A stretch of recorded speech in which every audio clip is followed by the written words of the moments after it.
Recording in progress. Well, welcome, Doni Belau. I'm so happy you're here. You're of Girls Guide to the World. So I'm so Thank you so happy to much. have you. Yes. I'm so happy to be here. Thank you. I want to hear your story. Like, when did you, I'm more interested in your solo travel. So, can you recall maybe that first time that you went on a solo trip? Tell us about it. I can. I can. I think I was in my 40s, and it was summer. We have had actually a place in Paris for 25 years, so we did have a place in Paris then. Um, but I think the kids were at camp, and I remember saying to my husband, I just need like a month alone. I don't know, I think I was just overwhelmed. Could have been a midlife crisis. I don't really know what it was. It's just, I remember thinking that I think I was probably blaming him for whatever I was feeling. And I went to Spain, went to France, went to Amsterdam, went to all these different places. And I remember probably like day 2 or 3, and he was actually on a golf trip in Ireland. I called him and I said, oh no, it's not you, it's me. Because I realized I just needed to go. I think it happens to a lot of people who are moms or caretakers, trying to juggle career and being a mom and being a wife and all the things that we're trying to do to help please and serve others. You kind of lose yourself, right? And that is the great thing about going out alone is you can remember, oh my gosh, I can exist on my own and enjoy my own company. It's feels like a little small miracle after being with people for countless years. Yes. And when you came back, how did you feel differently after that first solo trip? I think it's such an empowering thing for anybody who experiences it. There's some trepidation, particularly about eating alone at night. At least when I talk to other ladies, I just I loved the idea of getting up in the morning and not having to ask anybody else what they wanted to do. Sort of just to feel my own self and rhythm and do things according to what I wanted at the moment. And that seemed very freeing. And yeah, I was able to sort of think about myself and how I wanted to move forward in my life. And it was really helpful. It was therapeutic, it was freeing, and it was also empowering. I love that. I've had that feeling too. Yes, yes, I bet you have. So why do you think traveling solo later in life is often more transformative than, say, if someone went in their 20s or 30s?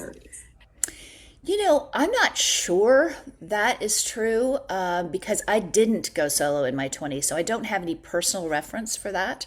I think it's incredibly empowering to do it at any time in your life. And I think at any time that you have the guts to do it or have the time to do it or, have the wherewithal, I say go for it if you're, 20, 30, 40, 50, 60, 80, whatever age. But I do think that, when we're younger, like in our 20s, you're trying to figure out who am I and what am I going to do to pay the rent. And then I'd like to meet a guy. There's a lot of things that are going on in your 20s. Your 30s, you're starting to get some of those figured out. But you don't have a lot of time to go off and travel. Like you couldn't take a month probably in your 30s unless you inherited money or were Taylor Swift or something. So and then I think that it just happens as we get older that we have more time and more money. So I think that's why you see more. I mean, the solo traveler is over 45 and most of them are female. I think that's because we've spent so much time, not only nurturing our careers as the men are as well, but I think we get more confident, more bolder, and then we do have more time and money as we get older, hopefully, if things have gone right. I think you kind of touched a little bit on my next question, but if Mhm. maybe you want to elaborate. What have you learned by watching thousands of women, take that first step into that solo trip? What have you learned watching them? Well, I think that and what we do is we create experiences for women to join solo, but they're joining a group. So it's kind of like, the gateway drug to complete and total solo travel, if you will. However, a lot of people like that because it feels safer and it feels like you don't have to have dinner alone, but you're still taking this chance of going out there, seeing the world, not waiting for a friend, family member, loved one, partner, whatever, to say yes, I can go with you, or yes, it's okay. Um, so what I have seen, and we've seen, I've been doing this almost 17 years, so I've seen a lot of changes in the on the part of women. I think a lot of women now don't ask anymore. They're just going to go. In the beginning, I heard a lot, and we try and talk to everyone, almost everybody, before they come. But a lot of times they'd say, well, I have to ask my husband or my partner. And of course, you've got to, scheduling stuff. But and of course, a lot of people are single. But here's a good story for you that I think illustrates the kind of power this experience can have over for women in particular. There was a lady who was married, and actually to someone fairly famous. Last year, she came on a trip just in the United States. We don't do too many here, but this is a Christmas trip to Charleston. And she had not been out of the country or really on a plane hardly at all since the 80s. After her husband died, which had been almost like a decade earlier, she had become more or less a hermit, just really didn't go out. I think she probably was going through a lot of stuff, which, a lot of widows do. It's a grieving process, but she kind of shut herself in. She had to make a trip for medical reasons within the States. And then she said, look, I'm not getting any younger. I'm just going to take this leap of faith and go with this group. I read the reviews. It seems good. But, there's always a leap of faith whenever you do anything new, right? Yeah. And so she went. That trip actually is pretty short. It's like 5-6 days. She got her feet wet. It completely changed her life. I mean, she basically told our trip leader that she has now since booked 6 trips. She's going to be going to Italy. She's going here and there and the other place, and realizing that, it's not that scary. It seems scary, especially when, we're our worst enemy, and we shut ourselves down from, out of fear, right? Out of fear of something new. Well, they like me. I'm not comfortable. I used to go with him or her or my family or whatever it is. But I think as you get older, particularly, at any time in life, it's good to keep pushing those boundaries, to do something that you're a little bit afraid of, because the reward is so great. That feeling like, oh my God, I can do this. I don't have to sit at home anymore. That's a great example, one of many, many, many, where people said, this has completely changed my life. I have one more quick one for you. Yeah, please. I love these stories because that's Yes, what it personalizes it. Yeah. One other lady who's married and has 2 kids, older, but she was the one who always planned all the trips. And, I think they were like teenagers, and they were, they'd go somewhere, and then people would start to complain, well, I don't really like this, and I don't really want to go here. And, but nobody wanted to help, plan these things. It's a typical kind of female quandary. Yes. And she finally said, you know what? I just got to go on a trip by myself. And she went with us on her first trip. She met a lady there. They just hit it off. Now they travel together. They go on all these different trips with us. I think they've been on some on their own. And of course, she still travels with her family. But for her, it's like, she said, this changed my life because I realized I didn't have to carry all the weight and all the burden. And it also kind of is putting it in perspective where she can say, no, I'm not going to do everything and then have people sort of say, I don't love this, because that's hard. None of us like that. We've gone, we've spent hundreds of hours planning something. Nobody wanted to contribute until later just to say, no, I don't like it, So I'm really happy for her. And I think it's really helped her, in her family life too. Yes, and I love the stories you shared about because you used the term that group tours are like the gateway drug to solo travel. So, and these are prime examples of how they led these women, it sounds like, to further travels, whether it was more solo or with a friend. And that's just so encouraging. I know that's what your Girls Guide to the World tries to do with women. Is there other things you strive to do as a speaking of your tour group Yeah. that you kind of help women or encourage them in other ways? What have you seen?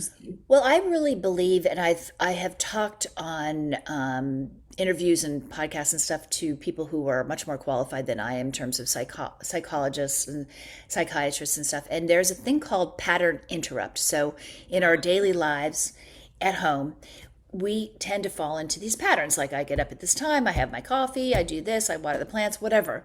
And but it's not great for your brain to not have to move and pivot, right? So if you're kind of in that groove where, okay, Tuesday's dry cleaning day or whatever, we see, and I think probably anybody who's even been on a trip for the weekend knows this feeling. It is more work because you're not in that, my mind is just going on autopilot, but it's good for your brain. It really is good for your brain. And it helps your mood. It helps with depression. So putting yourself out there, out in the world, I think also you can learn so much about yourself when you're away from the list and the responsibilities.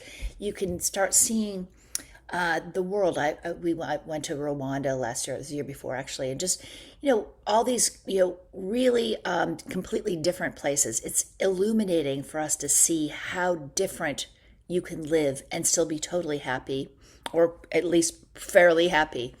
And I just think it's a constant learning process. And it's also the thing that we really push is connection. Because I think women Love that. strive, not strive, they really thrive on connection. It's a human quality. Like we need it. We are, we're people that need bonding. And I think that you can get to know yourself better, and you can connect with another culture and see, the interesting things, the different ways they do it, and how you don't need to compare cultures. You can just say, oh, that's interesting, that's different. No judgment. And then because we're in a group, we go out of our way to make sure that these women bond with each other individually and as a group. So if you come, let's say with your sister, I'm going to tell you, well, you can sit next to her the first night, but not at all the meals, because I want you to really, talk to each lady and find out her story. There's always going to be someone more talkative in the group, some more introverts, and especially those introverts, we're looking to pull them out and find out their story, because they're oftentimes the most interesting ones. So, we really try and train. We have about 30 other guides, in that sort of sisterhood bonding process. How can we facilitate that? And then we actually ask them to sign this personal acknowledgement form.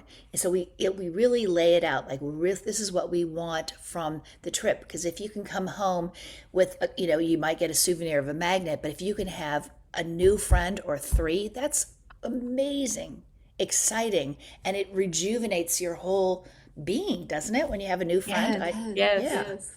I love that that's a mission of yours with your group. I think that I agree with all that. It's all important. Women, we love to connect. Even myself as an introvert, I don't like being alone all the time. Absolutely not. And we all need alone time, but we all need that communal time too. Yes. I think we need both.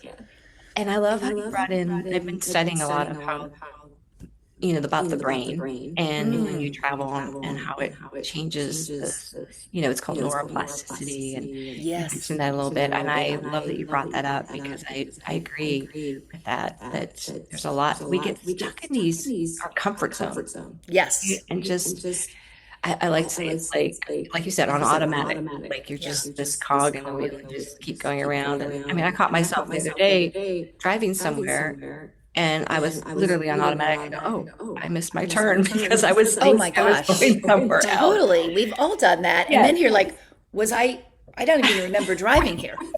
Right? But Because when your you brain is sort of asleep. Yes, it's asleep, right? But when you Yeah. travel, you have to be awake. You have to be Yep. heightened awareness. You're trying to navigate to in a different country, possibly. So there's all that going on. And speaking of other countries, and I know you travel as a group, just touch on a little bit on how you address maybe safety. I know in a group it's much easier to accomplish that. But well, how would you say to women that are wanting to travel alone about sort of safety? I think it's a great thing that you bring up because I think that's we've done some surveys and that is people's number one concern, particularly people who haven't traveled as much, right? Yeah, Because I really believe, by and large, even though right now we're living in a pretty hectic time in terms of there's wars going on yes, and craziness, but most people are decent. Most places are, there's really a lot of places that we travel that are quite a bit safer than our own country of the United States anyway. Um, so I like to, for people that are concerned about safety issues, and here's a little anecdotal story. I had a lady, this is a number of years ago, probably pre-COVID, and she really, was part of a unit. She long-term married lady, and this was a photography focused trip to Paris. And she said, "Well, she's from the South. I'm really excited about going. My husband's worried." And I said, "What's he worried about?" "Well, my safety." And I said, "Well, what is it in particular? In Paris." Let's focus in on what it is, because I think the free floating fear that we get from the news and stuff is just general anxiety. I was trying okay, let's figure out what is it in particular. that's true. That's good. Is it fear of terrorism, pickpockets? What is it? Well, that was the time when they had those yellow vest guys who were protesting a hike in the taxes on gas or something, and then they had caused some strife in Paris. I think one person died. So it was a time. This is now 3 or 4 months later. Anyway, what I like to do is say, okay, let's look at this statistically. And I found, and as we know, we can find a lot of stuff on the internet. A lot of people have figured all this stuff out for us.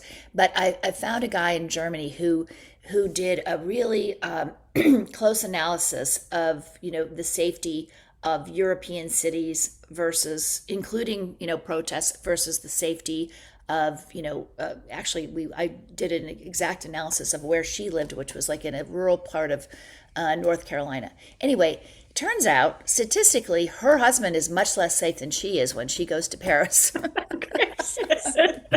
And she's like, okay, that'll do. Because sometimes we really have to name the fear and then figure out what's the worst case scenario. Well, a lot of people are very frightened of getting lost in the airport, missing a flight. There's a lot of anxiety around flying now because it's not any fun really. And so I said, well, the worst thing that happens is you miss the flight or you get lost and you go to the info desk and you ask, those kind of small fears are really great to try and to just go anyway and then look at the different things that you can do and kind of prepare. But in terms of like general safety, how do we protect the ladies that come with us? We don't go someplace that's not safe. I mean, that's just the bottom line. So we do have a trip to the UAE. We're waiting and seeing on that. I'm not going to put my clients in danger. Right. That's not good for business. But it is a lot safer to be in a group. If you're going to walk to dinner and it's nighttime and maybe you're, in Oaxaca, Mexico, you're in a group, and actually it's quite a safe town, but you're in a group. It's much, it feels safer and it is safer than just walking solo. That said, I don't want to discourage any woman ever to go out there and, travel solo, because it is really empowering and really exciting. Yes, I totally agree, of course. Yeah, obviously, right? And I think what you were touching on a little bit there is once somebody had started traveling more, I had less fear even about the safety thing, because they, like you mentioned, they had seen people are kind. It's usually safer than the media says. Yep. So I'm at a point because I've been traveling a long time, and I'm sure you have that. Yes, we still have to be aware.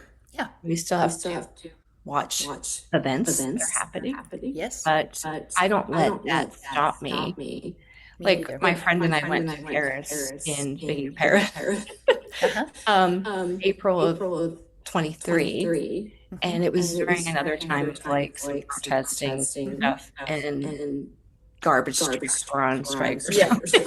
They like to protest in France. They're very active Yeah, Democratic yeah. party And folk. everybody's like, "Are you still going?" And I'm like, "Yeah, I'm still going. Like, there's nothing serious." And it was actually perfectly fine. It Yeah. was, so, yeah. Yeah, no, I don't. I think that we don't want, as much as possible, we don't want to pen ourselves in or prevent ourselves from experiencing joy, and from experiencing life, because this could be our only life. We don't know for sure, but we kind of assume that this could be it.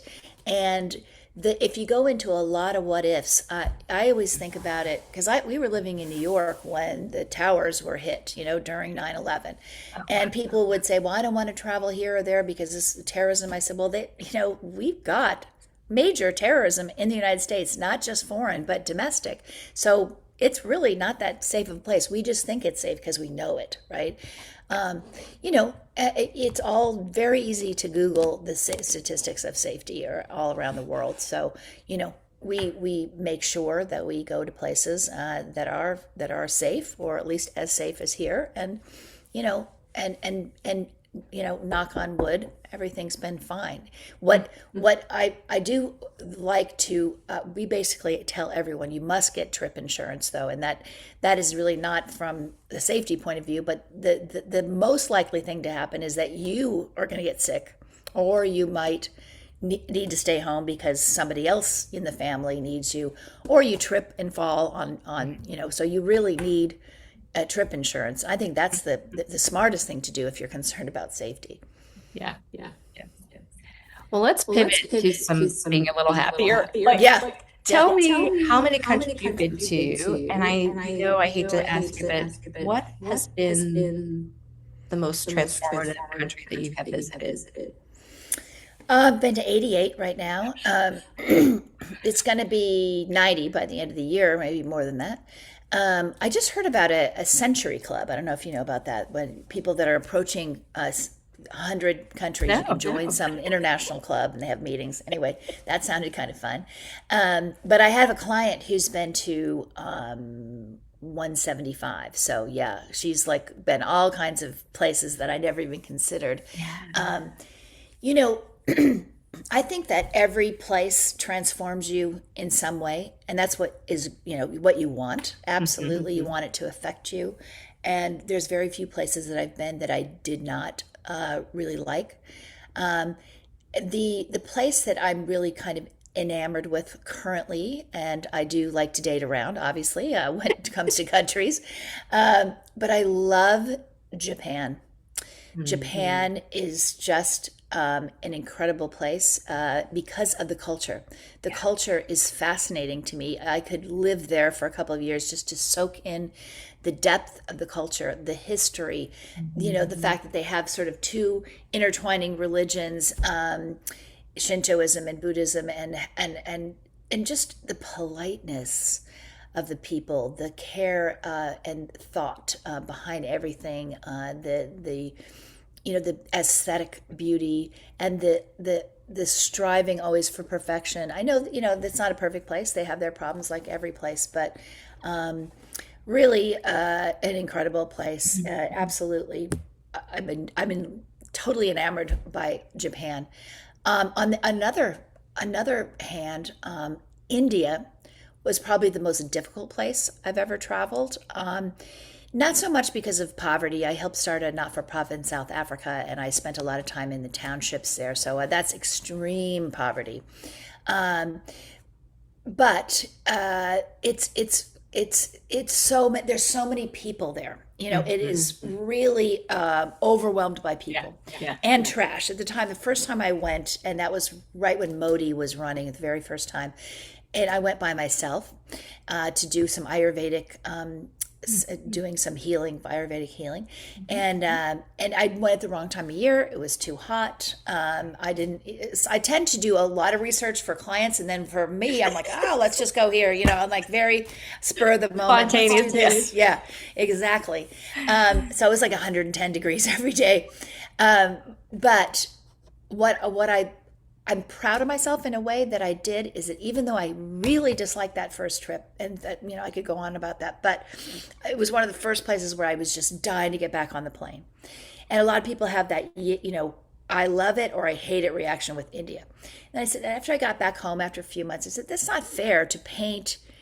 You had one bad trip to this huge, like really important country that has, just ancient rituals. I mean, it's just unfair to paint that with such a broad brush. I don't like India. It's small-minded. So I gave it another shot. A couple of years later, I went on someone else's tour, and it was photography safari, which was great because that sort of gives you, when you're photographing things, you have a little bit of protection sort of from the craziness and the masses. I liked it a lot more. It was a difficult time in the world at that moment. They had a financial thing that they shut down the banks. There's some hiccups, let's say, on the trip. So the third time I went to India, and it was for third time's a charm, they say. Yes, exactly. I went for a friend's wedding. And of course, it's a really amazing gift to get to go to an Indian wedding. I mean, they know how to put on a wedding, man. And it's incredible. And it was my best friend's son, and, my whole family was there. And then we did some other travel because my husband had never been there. And I was like, oh, I get it. Now I'm seeing it. I understand. But, it's just like a relationship, right? Some countries are easy. A lot of people have a problem with Paris because they feel the Parisians are, they're different than us, right? That's not true for the rest of France, but Italy is easy. I mean, everyone falls in with Italy. India is a little more difficult. It takes a little bit longer. Like that introvert is hard. You really have to delve deep and try harder. Now, not everybody has the time, the energy to try 3 times, but I'm really glad I did. Yeah. That's incredible. I'm glad you redeemed it. Yeah. But that have had a lot of effect on me because I realized that, it doesn't have to be easy to be important experience. Like you said, every trip can transform you or open your eyes to something new, a different way of thinking. Definitely. Yes. Especially India. Yes. Have you been? No, I haven't. Okay. All right. Well, we now have a trip to India. So I think I found the best way to do it. I found a female guide, which is very hard to find in India. And I have a lady that goes who's an Ayurvedic practitioner. She's beautiful. She's from Mexico. And she just sort of sets the calm tone, which you need. You need somebody to keep you calm in the midst of this chaos. And of course, we do go to some really calm, and the hotels are amazing. But you need to find your inner calm there, especially in Old Delhi. That's the wildest place you'll ever go. So speaking of your trips, tell me what you have coming up with the Girls Guide to the World, and then where we can find it by you. Yeah. Thank you for asking that. So this year, I told you we've been around for over 16 years. So we have 85 trips to 50 countries this year. So this is our biggest offering ever. This year? Yeah, 85 trips. Yep. Some people will ask me still, you're leading all of them? Well, of course not. There's not possible. It's not physically possible. And also, I'm trying to stay married. So I'm doing doing about 5 or 6 this year, and I've got about 30 other guides. But it's really exciting to have such a broad band of places that people can go, and we have a lot of variety of trips. So, here's some outliers. For instance, Finland. I read an article about Finland. I was on some deep dive on the internet, as we all get when we're traveling, or traveling in our mind and thinking trying to plan, trying to plan what's next, what's inspiring. Yes. But they get voted the happiest country in the world. This has been 8 years now in a row. And I thought, well, wouldn't it be fun to do sort of an investigative trip? as to why. Why are they the happiest people? So, Ah, what we do is we go there. We did it first last year. It was so amazing. And actually, I just got back from a chasing the Northern Lights to Finland and Norway trip, which was great. But we basically interviewed, or we sat down and we spoke with about 6, 7 different women, people from education to politics to entrepreneurs to hospitality people, designers. And we asked that we talked to them, we learned about what they're doing, but we asked them that question: why do you feel? And nobody feels like skipping down the street happy all day every day. That's impossible. But they did say they felt like they were fairly content. And I think, wow, but it's a myriad of factors, and I actually wrote a whole article about it.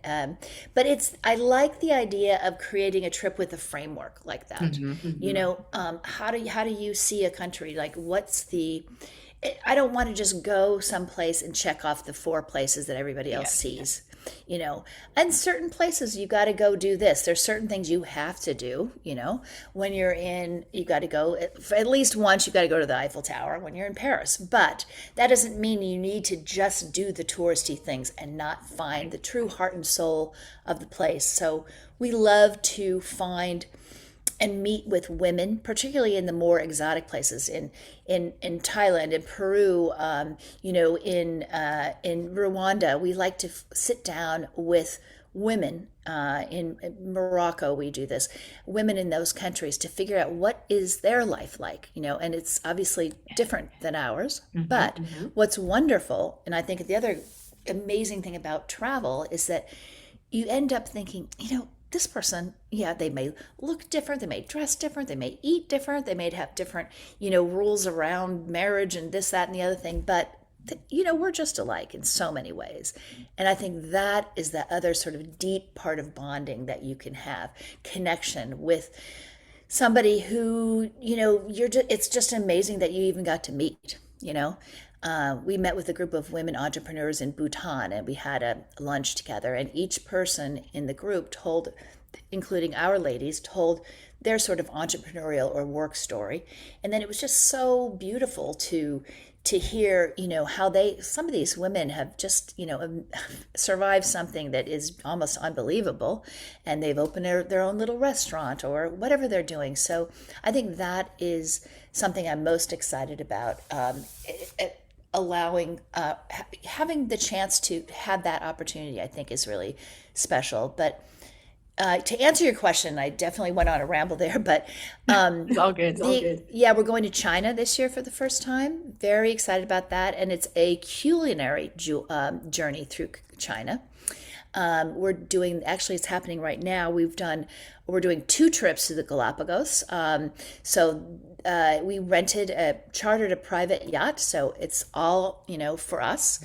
And there's just 8 rooms. They have 8 cabins, and they all have balconies. So it's, the Galapagos is one of the most exciting. Have you ever been? It's No. Oh my God, My list. that's major bucket list. It's just incredible. What's great is that the boats are owned by women. 2 women, and then they're going afterwards to the Amazon. Also, the lodge is owned by women. So I'm always trying to champion women entrepreneurs as much as possible in all these various places. We got a trip to Madagascar to see the lemurs. I think we have 21 new trips this year. Wow, that's incredible. Yeah. Now, can they find these on like your website? Yes. So everything happens at girlsguideToTheWorld.com. From there, you can find, our Facebook, our Instagram, our Pinterest, and we also have a private group that you can join on Facebook called the Girls Traveling Sisterhood, but it's you can find it on the website. You can just join. You just have to answer some questions. But that's a place where I don't do any advertising. It's just a place for women to sort of cheer each other on, whether they want to come with us, whether they want to go totally solo, join another group. But we just want to be out there encouraging women to travel in any way they can. Yes. And your message is so clear. I love that you're wanting to encourage women to travel solo or together, but also in your tours, how important it is for you to connect and kind of, like you said, empower women Yeah. in other countries. So I think that's great because I think as women, we feel probably more comfortable even around other women, and we want to Yes. champion them. We want to support them in some way. So I think that's great what your Absolutely. group is doing. Yes. Yes, absolutely. And I know a lot of the ladies who've come on my trips have gone on trips. Obviously there's tons and tons of great travel companies out there, and many of them are, whoever signs up. So it's men, and then there's men and women, usually couples, and then then most of the solo people are women. You see that on cruises. You see that. Yeah, it's just how it works for some reason, and they feel a little awkward sometimes. You feel like the fifth wheel, and you always have to. You're having to put yourself out. It's a lot of work. I've done it myself, and I don't dislike it, but I think it's more difficult than women just automatically when we're there. And plus, we do icebreakers, and we do all these different things to make people feel comfortable and safe, and it's just so nice not to have to plan anything, and then just being able to connect, freely. And people, it's like you give them a glass of wine, not obviously, or a mocktail. And the first night, everybody's cackling and laughing and telling their stories. And by the end of the week, people feel really close, like sisters. I went to boarding school, and I just loved it because I was not an only child, but I was the one left at home because they were all older. And there's just nothing better than being in a group of ladies. It's so wonderful. It feels very nurturing. So I wish for everyone that they can have that experience, whether it's with us or with another company, because it's so glorious. And then to keep connected. Some of these ladies will go on other trips. They have reunions, like at someone's house. They'll go visit each other. It's adorable, and it just makes that's kind of the heart and soul of why I get up every morning and do this. Oh, I love it. That's what I hope for everybody too. Yeah. Well, thank you, Doni, so much for sharing your heart, your vision, your group. And I'll make sure I put all those links in the show notes for people to connect. And I'm even going to check out your website. Oh, I would love it. That would be so much fun. Yeah, Thank you so much. See if I could be inspired or join at some point. So, Wonderful. Well, thank you so much. I really appreciate it. All right. Have a great rest of the week. Thank you, you too.